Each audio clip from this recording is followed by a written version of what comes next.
Hello दोस्तों, स्वागत है आपका एजुकेशनल मॉन्क यूट्यूब चैनल में। आज हम पढ़ने वाले हैं डायमेंशन एनालिसिस का नेक्स्ट एप्लीकेशन, जो क्या है conversion of one system of units to another. मतलब हमें एक सिस्टम ऑफ यूनिट से दूसरे सिस्टम ऑफ यूनिट में कन्वर्ट करना है। फॉर एग्जांपल जैसे मैं बोलता हूँ कि केजी को ग्राम में कन्वर्ट करना है। लेट अस सपोज मैं बोलता हूँ 1 kg को ग्राम में कन्वर्ट करना है, तो क्या बोलते हैं 1 kg इक्वल्स टू 1000 ग्राम। ऐसे 5 kg को करना होगा तो क्या हो जाएगा 5 kg इक्वल्स टू 5000 ग्राम। मतलब एक सिस्टम ऑफ यूनिट्स मतलब केजी से ग्राम में कन्वर्ट कर लिया। बस वही है कन्वर्जन, यानी कि हम बोल सकते हैं कि एमकेएस से सीजीएस में, सीजीएस से एफपीएस में। ठीक है, तो इस तरीके से हम कन्वर्जन किस तरीके से करते हैं, मतलब एक सिस्टम ऑफ यूनिट से दूसरे सिस्टम ऑफ यूनिट में कन्वर्जन किस तरीके से करते हैं, वो हमने पढ़ना है डायमेंशनल एनालिसिस की हेल्प से, मतलब विमी विश्लेषण की हेल्प से। तो सबसे पहले तो देखते हैं इसमें क्या होता है। जो फिजिकल क्वांटिटी होती है, ठीक है, जैसा कि हम जानते भी हैं किसी फिजिकल क्वांटिटी को किस तरीके से रिप्रेजेंट करते हैं। तो सबसे पहले फिजिकल क्वांटिटी के बारे में देख लेते हैं। फिजिकल क्वांटिटी क्या होती है, जैसे हमने स्टार्टिंग में भी देखा था, एक्स इक्वस टू क्या लिखते हैं एन इंटू यू, इस फॉर्मेट में लिखते हैं ना। एक्स क्या होती है, एक्स हमारी फिजिकल क्वांटिटी है। एन क्या हो गई, एन क्या हो गए, एन क्या होता है नंबर, ठीक है, यानी कि जो भी उसके आगे न्यूमेरिकल वैल्यू होती है। यू क्या होता है यूनिट, ठीक है, मैं दोबारा से मेंशन कर लेता हूँ। ठीक है, एन क्या होती है न्यूमेरिकल वैल्यू, यू क्या होती है यूनिट, एक्स क्या होगी एक्स फिजिकल क्वांटिटी होगी। ठीक है, तो इस तरीके से हम लिखते थे ना, याद है नहीं। ठीक है, तो इस तरीके से x equals to n u type में लिखते थे। अब यहाँ क्या करेंगे, हम इसी का यूज करेंगे। ठीक है, तो क्या हमें दो सिस्टम ऑफ यूनिट्स लेने हैं। ठीक है, तो उसमें क्या करते हैं, तो मैं ले लेता हूँ उसी के रिस्पेक्ट में let u1 and u2 are units of two of two physical quantity, यानी कि टू फिजिकल क्वांटिटी बेसिकली है, एक ही फिजिकल क्वांटिटी है, बट उसके दो तरीके से यूनिट है। टू फिजिकल क्वांटिटी ऐसे लिख सकते हैं इसको, two physical system, two physical system of quantity. ठीक है, तो क्या है u1 और u2 क्या है, दो क्या है क्वांटिटीज के दो तरीके, अलग अलग तरीके के सिस्टम है, जैसे F P S M K S होते हैं। ठीक है, n1 and n2 are numerical values respectively, यानी कि क्या हो गया n1 किसके लिए हो गई u1 के लिए, n2 किसके लिए हो गई u2 के लिए। तो जो x फिजिकल क्वांटिटी है उसको हम किस तरीके से लिख सकते हैं, तो x इक्वस टू इसे ऐसे लिख सकते हैं n1 u1। ठीक है, x n1 u1 है। अगर इसको दूसरे सिस्टम ऑफ यूनिट में कन्वर्ट करेंगे तो वो भी क्या हो जाएगा x ही तो होगा वो भी अल्टीमेटली, भले आप x को ग्राम में लिखो केजी में लिखो, रहेगा तो वो क्या मास का ही रहेगा ना। ठीक है, उसी तरीके से तो x इक्वस टू हम क्या लिख सकते हैं, इस तरीके से लिख सकते हैं। अब ये तो हो गया, ये तो जनरल फॉर्मेट हो गया। अब इसको डायमेंशनल एनालिसिस के रिस्पेक्ट में किस तरीके से लिखते हैं, अब उसको देखते हैं। ठीक है, मैं तो क्या n1 क्या लेता हूँ फर्स्ट सिस्टम बोल देता हूँ, n2 वाला सेकंड सिस्टम। तो फर्स्ट सिस्टम में if a comma b comma c are dimensions of m comma l comma t respectively. ठीक है, एम एल टी क्या होता है मास लेंथ और टाइम हो गया। ठीक है, तो उसके रिस्पेक्ट में अब हमें इसको लिखना चाहें तो किस तरीके से लिख सकते हैं, एन वन यू वन की जगह क्या लिख सकते हैं, n1 u1 इक्वस टू क्या लिख सकते हैं, n1 की जगह तो n1 ही रहेगा, वो तो न्यूमेरिकल वैल्यू, उस पर तो कोई इम्पैक्ट पड़ेगा नहीं। u1 की जगह क्या लिख सकते हैं, m to the power a, l to the power b, t to the power c। ये क्या आ गई इक्वेशन 1 आ गई। ठीक है, ऐसे ही सेकंड सिस्टम। ठीक है, सेकंड सिस्टम को देख लेते हैं। तो यहाँ भी क्या बोलते हैं, यहाँ क्या हो जाएगा, अच्छा ये फर्स्ट सिस्टम ले रखा है तो इसमें क्या बोल देता हूँ मैं, m को भी m1 कर देता हूँ, l को l1 और t को t1। ठीक है, थोड़ा और अच्छे से क्लैरिफाई हो जाएगा। ठीक है, फर्स्ट सिस्टम ऑफ यूनिट में m1 हो गया, ठीक है, l1 हो गया और t1 हो गया। ठीक है, ऐसे ही सेकंड सिस्टम में क्या बोल देता हूँ, ठीक है, पावर तो वही रहेंगी, पावर तो उसी रिस्पेक्ट में लेते हैं। If A B and C are dimensions of, यहाँ क्या है सेकेंड सिस्टम है तो M2 बोल दिया, L2 बोल दिया एंड T2 रिस्पेक्टिवली। ठीक है, तो ये आ गया, तो हम क्या लिख सकते हैं यहाँ N2U2 की वैल्यू लिख सकते हैं। N2 तो क्या है न्यूमेरिकल वैल्यू, वो तो वैसी रहेगी, और यहाँ क्या हो जाएगा M2 की पावर है L2 की पावर B T2 की पावर C। ठीक है, इस तरीके से, यानी कि मैंने यहाँ पे लिख दिया N2U2 equals to N2 M2 the power A L2 the power B T2 the power C। ये क्या आ गई हमारी इक्वेशन 2। ठीक है, अब क्या है, अब इसमें हम उठा के रख देंगे N1U1 इक्वस टू क्या है N2U2, तो मतलब इक्वेशन 1 इक्वस टू क्या कर देंगे इक्वेशन 2 कर देंगे, तो हमें डायमेंशन के क्या मिल जाएगा, इन दोनों का रिजल्टेंट मिल जाएगा ना। ठीक है, तो मैं इस तरीके से लिख सकता हूँ N1 M1A L1B T1C equals to N2 M2A L2B T2C। ठीक है, ये कहाँ से आया, ये हमने जो अभी इक्वेशन देखी ना, फ्रॉम इक्वेशन 1 एंड 2। ठीक है, इक्वेशन 1 एंड 2 के रिस्पेक्ट में क्या कर रखा है हमने, सॉल्व कर रखा है ना। ठीक है, इक्वेशन 1 और 2 कहाँ से आई है, एक क्या लिखा है हमने फर्स्ट सिस्टम, एक ले रखा है हमने सेकंड सिस्टम। ठीक है, फर्स्ट सिस्टम और सेकंड सिस्टम के रिस्पेक्ट में ये आ गया। अब क्या कर देंगे, अगर हमें N1 की वैल्यू चाहिए तो क्या कर देंगे N2, और ये सारा का सारा पार्ट कहाँ चले जाएगा इसके अपॉन में।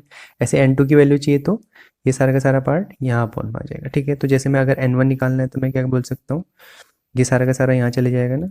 ठीक है, N2 इंटू क्या बचेगा M1 क्या होगा M2 के नीचे आएगा ना, तो और दोनों की पावर क्या है A, तो मैं इसको ऐसे लिख सकता हूँ। ठीक है, ये M1 को मैंने क्या कर दिया यहाँ भेज दिया, तो क्या हो गया M2 upon M1 to the power A। ऐसे ही L1 को भी यहाँ भेजा। ठीक है, तो क्या हो जाएगा L2 upon L1 to the power B। ऐसे ही क्या हो जाएगा T1 को भी यहाँ भेजा, तो क्या हो जाएगा T2 upon T1 to the power C। ठीक है, तो इस तरीके से हमने क्या लिख दिया, एक सिस्टम ऑफ यूनिट्स को हमने कन्वर्ट कर लिया N1 N2 के रिस्पेक्ट में। ठीक है, इस तरीके से। ठीक है, तो ये क्या हो गया हमारा फॉर्मेट आ गया। ठीक है, ये तो हमारा जस्ट फॉर्मेट आ गया। अब इसको करते किस तरीके से हैं, अब जब इसका हम एक क्वेश्चन सॉल्व करेंगे तो उसमें क्लियर हो जाएगा। ठीक है, तो देखते हैं ये क्या करते हैं, हमने N1 से N1 का N1 से N2 में कन्वर्जन हो गया, ऐसे N2 से N1 में कन्वर्जन भी कर सकते हैं। इसको क्या कर देंगे जैसे यहाँ भेज देंगे तो इसका क्या हो जाएगा उल्टा आ जाएगा। ठीक है, तो इस तरीके से, तो अब देखते हैं क्वेश्चन के थ्रू, तो और अच्छे बेटर तरीके से समझ में आएगा। तो मैं एक यहाँ क्वेश्चन ले लेता हूँ। ठीक है, तो क्वेश्चन को जैसे सॉल्व करते हैं तो हम देख लेंगे कि किस तरीके से क्या क्या चीज़ें आती हैं। तो जैसे मैंने एक क्वेश्चन ले लिया, कन्वर्ट, जैसे फॉर एग्जांपल एटमॉस्फेरिक प्रेशर का ही ले लेता हूँ मैं। ठीक है, convert 1 atmospheric pressure into 9 centimetre to the power -2। ठीक है, अच्छा हमें क्या करना है, एटीएम क्या होता है, एटीएम जो होता है बेसिकली ये आता है आपका newton metre to the power -2, यानी न्यूटन पर मीटर स्क्वायर होता है। और हमें इसे क्या करना है डाइन में कन्वर्ट करना है। न्यूटन क्या होती है एमकेएस यूनिट होती है, डाइन क्या होती है सीजीएस यूनिट होती है। ठीक है, तो अब देखते हैं हम किस तरीके से हम चीज़ें हम यहाँ करेंगे। ठीक है, तो सबसे पहले तो देखते हैं कि 1 एटीएम इक्वस टू कितना न्यूटन पर मीटर स्क्वायर होता है। ठीक है, एटीएम क्या होता है आपका 1 एटीएम क्या होता है एटमॉस्फेरिक प्रेशर होता है, तो एटमॉस्फेरिक प्रेशर कितना न्यूटन पर मीटर स्क्वायर होता है, प्रेशर इक्वस टू क्या होता है, चलो मैं थोड़ा सा ये आइडिया भी देता हूँ अदरवाइज फिर कंफ्यूजन ना हो। ठीक है, प्रेशर इक्वस टू क्या होता है फोर्स अपॉन एरिया। ठीक है, तो न्यूटन पर मीटर स्क्वायर आ रखा है, तो 1 एटीएम इक्वस टू क्या होता है 1 एटमॉस्फेरिक प्रेशर इक्वस टू होता है 10 टू द पावर 5 न्यूटन पर मीटर स्क्वायर, या न्यूटन मीटर -2। ठीक है, इस तरीके से, तो 1 एटीएम की वैल्यू तो क्या हो गई ये हो गई। ठीक है, अच्छा अब 1 न्यूटन और डाइन में क्या होता है रिलेशन, ये भी पता होना चाहिए। ठीक है, तो 1 न्यूटन इक्वस टू होता है आपका 10 टू द पावर 5 डाइन। ठीक है, और मीटर को सेंटीमीटर में कन्वर्ट करना है। ठीक है, यानी न्यूटन क्या हो गया डाइन में कन्वर्ट हो गया, मीटर सेंटीमीटर में कन्वर्ट हो गया। ठीक है, तो 1 मीटर इक्वस टू क्या होता है ये तो हमें पता है क्या होता है 100 सेंटीमीटर। हाँ ये ध्यान देना ये रिलेशन। ठीक है, ये आपको याद रखना पड़ेगा ठीक है। तो 1 एटमॉस्फेरिक प्रेशर को आप कन्वर्ट करके देखते हैं, मतलब एक सिस्टम ऑफ यूनिट से हम दूसरे सिस्टम ऑफ यूनिट में जा रहे हैं। अगर मैं इस सिस्टम ऑफ यूनिट की बात करूं तो ये क्या है, MK सिस्टम। और अगर मैं इसमें क्या करूं, ये सेंटीमीटर वाला पार्ट, इसकी बात करूं, ठीक है, MK से क्या करा, MK से कहाँ गए, डाइन क्या हो गया, CGS हो गया ना। तो यहाँ क्या करा हमने, मास के रिस्पेक्ट में MK से CGS गए, यहाँ भी क्या हो गया, MK से CGS, ठीक है। सेंटीमीटर आ गया ना, मीटर से सेंटीमीटर में चले गए, यहाँ क्या चले गए, न्यूटन से डाइन में चले गए, ठीक है। मीटर से CGS में जा रहे हैं, MK से CGS में जा रहे हैं, ठीक है। तो देखते हैं 1 ATM की वैल्यू क्या जाती है, ठीक है। 1 एटमॉस्फेरिक प्रेशर क्या होता है, 10⁵, ये क्या हो गया, N हो गया, न्यूमेरिकल वैल्यू जो होती थी, इनटू, ठीक है। ये तो क्या है, ये तो नॉर्मल कंडीशन में होता है ना, 10⁵। अब न्यूटन की जगह डाइन रख देंगे, डाइन की जगह क्या हो जाएगा, 10⁵ डाइन इनटू मीटर, ठीक है। तो क्या हो जाएगा, 100 सेंटीमीटर टू द पावर क्या है, -2 ना, यानी कि अपॉन में क्या होगा, इस तरीके से होगा, सेंटीमीटर टू द पावर -2, ठीक है। तो मैं इसको अपॉन में लिख देता हूँ, ठीक है। क्या जाएगा, 100 का स्क्वायर, और सेंटीमीटर का भी क्या हो जाएगा, स्क्वायर हो जाएगा ना, ठीक है। तो इस तरीके से क्या हो जाएगा, 100 का स्क्वायर 10⁵ क्या हो गया, 4। तो अल्टीमेटली क्या बचेगा यहाँ, 10⁵ इंटू 10⁵ डाइन अपॉन 10⁵, ये क्या हो गया, 2 हो गया, यानी कि ये हो गया 4, अपॉन में क्या हो गया, सेंटीमीटर स्क्वायर। तो अल्टीमेटली हमें क्या बचा है, 10 हो गया, 10 - 4 क्या हो जाएगा, 10⁶ डाइन पर सेंटीमीटर स्क्वायर, या dyne centimetre to the power -2, यानी कि 1 ATM को हमने क्या कर लिया, कन्वर्ट कर लिया, ठीक है। समझ आया, इस तरीके से, ठीक है। इस तरीके से एक और एग्जांपल करते हैं तो और अच्छे से क्लियर हो जाएगा। तो एक और एग्जांपल ले लेता हूँ मैं। एक एग्जांपल है जैसे, prove that 1 joule equals to 10⁷ erg. अच्छा, आपको पता है जूल किसकी यूनिट होती है, एनर्जी की, किसमें, MK सिस्टम में। अर्ग किसमें होती है, CGS सिस्टम में। यानी कि हमें यहाँ फिर से क्या करना है, MK से CGS में, यही कन्वर्जन है बस बेसिकली, ठीक है। समझ में आ गया, वन सिस्टम ऑफ यूनिट से अनदर सिस्टम ऑफ यूनिट में। जैसे अगर मैं जूल की बात करूँ तो ये क्या है, MKS, और अगर मैं इसकी बात करूँ तो ये क्या है, CGS सिस्टम, ठीक है। तो इस तरीके से हमने क्या करना है, जूल को अर्ग में कन्वर्ट करना है। तो अब देखते हैं हम किस तरीके से करेंगे, ठीक है। यहाँ हम डायमेंशन एनालिसिस की हेल्प से हम किस तरीके से निकालेंगे, ठीक है। तो अब यहाँ क्या करते हैं हम, दो सिस्टम ऑफ यूनिट है, एक में जूल, ठीक है, और एक में क्या है, अर्ग, ठीक है। तो मैं पहले सिस्टम ऑफ यूनिट देख लेता हूँ। तो जूल वाले सिस्टम ऑफ यूनिट्स में, इन फर्स्ट सिस्टम, ठीक है। फर्स्ट सिस्टम कौन सा है, मैंने जूल वाला ले लिया, जूल वाला काउंट कर लिया, ठीक है। इन फर्स्ट सिस्टम यानी कि 1 जूल वाले, ठीक है। 1 जूल वाले में देखते हैं किस तरीके से चीज़ें होंगी, ठीक है। अब इसकी डायमेंशन क्या होती है वर्क की, अब आपको डायमेंशन पता होनी चाहिए। वर्क इक्वल्स टू क्या होता है, फोर्स इंटू डिस्प्लेसमेंट। तो इसकी डायमेंशन क्या होगी, ml/t-2, ठीक है, वो याद होनी चाहिए, ठीक है, तभी जाके अच्छे से क्लियर हो पाएगा। तो देखते हैं अब यहाँ कर रखना क्या है, हमें वैल्यू किस तरीके से रखनी है, ठीक है। तो 1 जूल होगा, 1 जूल में क्या हो जाएगा, एम की जगह क्या रख देंगे, M1 बोल सकते हैं फर्स्ट सिस्टम यूनिट। तो कितना हो जाएगा, 1 क्या होता है, MK से तो क्या हो गया, 1 kg हो गया। लेंथ, लेंथ कितनी हो गई, 1 मीटर हो गई। बेसिकली हमें इसको किस में कन्वर्ट करना है, mlt/t-2 इसमें कन्वर्ट करना है, यानी कि मास भी है, लेंथ भी है, टाइम भी है। ऐसे ही T1 इक्वल्स टू क्या हो जाएगा, 1 सेकेंड, ठीक है। और क्या है, अगर मैं, ये क्या हो गया, ये N हो गया, ये U हो गया। अगर मैं इसको N1 बोल दूँ, ये U1 बोल दूँ, U1 क्या हो गया, जूल हो गया, N1 क्या हो गया, 1 हो गया। ऐसे ही ये क्या हो गया, N2, ये क्या हो गया, U2, ठीक है। ये समझ रहे नहीं आप, बेसिकली जो अभी हमने स्टार्टिंग में पढ़ा था, N1 U1 equals to N2 U2, वही तो कर रहे हैं, ठीक है। N1 की जगह क्या हो गया, न्यूमेरिकल वैल्यू 1, यहाँ N2 की जगह न्यूमेरिकल वैल्यू क्या हो गया, 10⁷, और U1 की जगह जूल, U2 की जगह अर्ग, वही चीज़ें कर रहे हैं, ठीक है। तो ध्यान से समझते हुए चलना, ठीक है। तो ये क्या हो गया, फर्स्ट सिस्टम ऑफ यूनिट्स में हो गया, ठीक है। अब ऐसे सेकंड सिस्टम ऑफ यूनिट में, इन सेकंड सिस्टम कौन सा लिया हमने, अर्ग वाला, ठीक है। तो अर्ग वाला ले रखा है, तो उसमें भी क्या होगा, मास, लेंथ, टाइम, ये तो वही रहेगा, ठीक है। तो अब अर्ग वाले सिस्टम में देख लेते हैं हमने क्या क्या चीज़ें लेनी है, ठीक है। तो M2 हो जाएगा, M2 यहाँ क्या है, kg में है, तो यहाँ क्या हो जाएगा, यहाँ ग्राम में हो गया। L2 यहाँ मीटर में, तो यहाँ क्या हो गया, सेंटीमीटर में हो गया, ठीक है।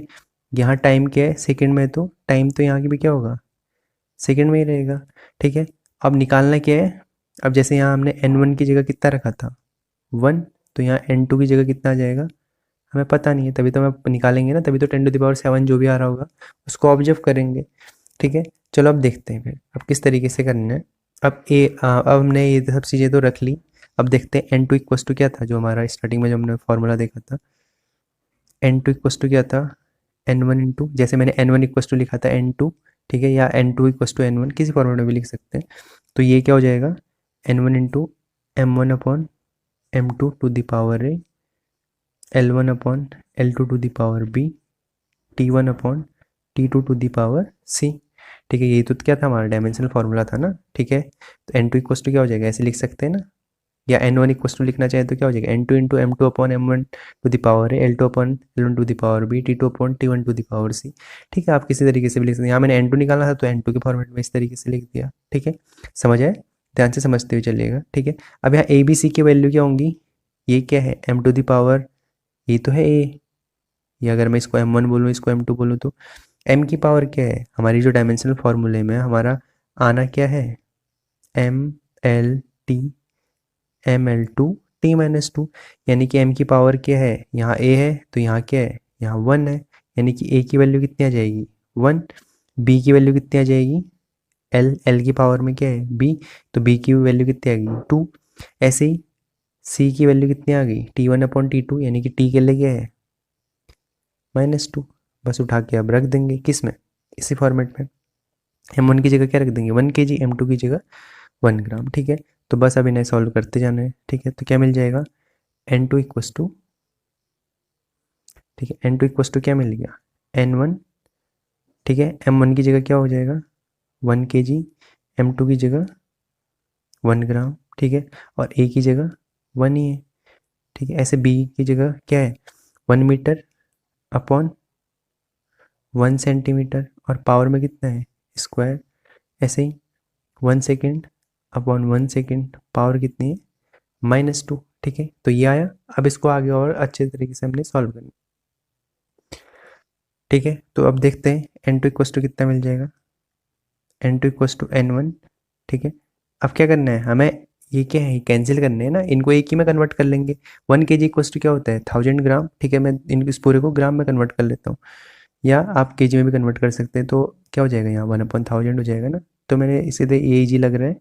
ठीक है, तो 1000 ग्राम अपॉन 1 g, इसकी पावर क्या है 1। ठीक है, मीटर को सेंटीमीटर में कन्वर्ट कर लेते हैं, 100 सेंटीमीटर अपॉन 1 सेंटीमीटर का क्या है स्क्वायर। 1 सेकेंड से तो 1 सेकेंड कैंसिल हो जाएगा, तो यहाँ तो कुछ ज़रूरत है नहीं, यहाँ तो क्या बचेगा 1 आ जाएगा ना। ठीक है, हमें n1 की वैल्यू निकालनी है बेसिकली। ठीक है, n2 की वैल्यू, सॉरी। ठीक है, अच्छा n1 की जगह क्या था, n1 की जगह भी हमने देखा था अभी। ठीक है, n1 की जगह क्या वैल्यू है 1 रखा है ना। ठीक है, n1 की जगह 1 रखा है, तो ये क्या आ जाएगा 1 आ गया। ठीक है, और यहाँ ग्राम से ग्राम कैंसिल हो गया, सेंटीमीटर से सेंटीमीटर कैंसिल हो गया, तो क्या मिल गया 1000। 1000 क्या होता है 10⁻3। ऐसे ही यहाँ क्या हो गया 100, 100 क्या होता है 10⁻2, और साथ में क्या है पावर 2, तो क्या हो गया 10⁻2 और इंटू 2 हो गया। ठीक है, तो यहाँ से क्या मिल गया 10⁻3, और ये क्या मिल गया इंटू 10⁻4, यानी कि n2 की वैल्यू क्या आ गई, n2 की वैल्यू क्या आ गई, इस तरीके से हम देखेंगे। ठीक है, तो n2 की वैल्यू आ गई हमारे पास 10⁻7। ठीक है, ये क्या हो जाएगा 3 + 4 क्या हो जाएगा 10⁻7, यही तो हमें चाहिए था। ठीक है, n2 की वैल्यू पता चल गई, तो हम क्या कर सकते हैं बस उठा के रख देना है। ठीक है, तो क्या मिला था हमें n1 की जगह क्या था n1 u इंटू u1 था। ठीक है, स्टार्टिंग में इक्वस टू क्या था n2 equals to n2 into u2 था। n1 की जगह क्या था 1, u1 की जगह क्या था जूल, n2 की जगह क्या जाएगा n1 की जगह 1, u1 की जगह जूल, n2 की जगह कितना आ जाएगा 10⁻7, u2 की जगह क्या हो जाएगा और यही रिलेशन तो प्रूफ करना था। ये क्या आ गया हमारा रिलेशन आ गया, इस तरीके से बिल्ड कर लिया हमने। ठीक है, तो ध्यान से आप समझते हुए चलिएगा। ठीक है, अगर आपको समझ नहीं आया तो एक बार इसको दोबारा से रिपीट मोड में देख लीजिएगा। ठीक है, तो अच्छे से क्लियर हो जाएगा। ठीक है, मैंने कुछ नहीं करा है, बस जो हमने अभी सिस्टम ऑफ यूनिट्स पढ़ा था उसी को हमने क्या कर रखा है अरेंज वे में कर रखा है। बस हम क्या करते हैं हम n1 n2 की वैल्यू निकालेंगे उठा के। क्या होता है हमारा जो बेसिक फॉर्मूला है ना, n1 u1 equals to n2 u2, ठीक है, यही तो होती है x की वैल्यू, ठीक है। तो इसी से हमने क्या करना है, सारी की सारी कैलकुलेशन करनी है, ठीक है। तो समझ आया, कैलकुलेट करके हमने इस फॉर्मेट में से रख दिया, तो ये हमारा आंसर आ गया। तो इस तरीके से हमने डायमेंशन एनालिसिस के यूसेज भी देख लिए, ठीक है।